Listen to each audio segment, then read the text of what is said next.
focus on the total number of days. I do take it one day at a time, and that's the way that I remind myself that every single day I have to bring my best to that day. I like to say it's not the total number of days that I have up here, but it's what I do with those days. And also just focusing on the bigger picture of what a record means. I hope that I can participate in this historic moment to inspire people on the ground to pay homage to those that paved the way for me to be doing what I'm doing here today. And I also say that my biggest hope for the record is that it succeeded as soon as possible, because that means we're continuing to push the envelope and push the frontiers. I want to quickly touch on Dr. Andrew Morgan, who was in your astronaut class. It's set to launch in July. He also has a lot of ties to North Carolina through Fort Bragg. So we're going to have 2 North Carolina astronauts on board. It's a pretty proud moment for us to have you both representing. Are you excited for him to join you?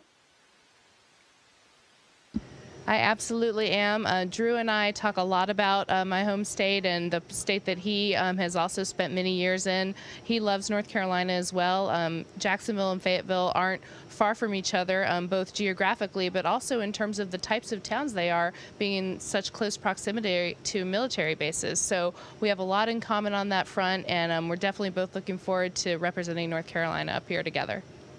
You're taking some beautiful pictures. We're following your social media.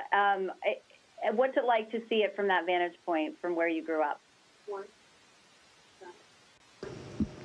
It is an incredible feeling to see where you grew up appear before you on the earth. The first time it happened to me, it absolutely took my breath away. And I think it's because as the horizon, over the horizon, coastal North Carolina came into focus, it's such a striking and distinctive coastline that I immediately knew what I was looking at after it came around the horizon. And it really just caught me off guard what an amazing feeling that was, because from North Carolina as a young girl, I obviously used to look at the stars, and I found inspiration in looking up at the skies.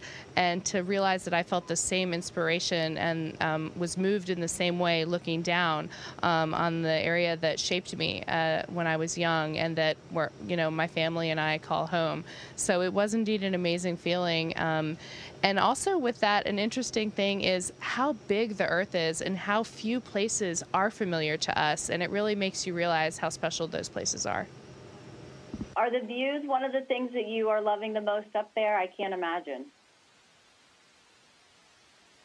Absolutely. I think the views and looking out the window, gazing out the window, taking photos of places that are meaningful to us, it's one of the ways that we pass the time, and it's definitely one of the ways that makes this place so unique. It's not enough that we're able to contribute to such a wonderful program as human spaceflight and the science and research that happen here, but that we get to take those views in, share them with the world, and bring them back to Earth with us when we come back, and that perspective that we gain because of it.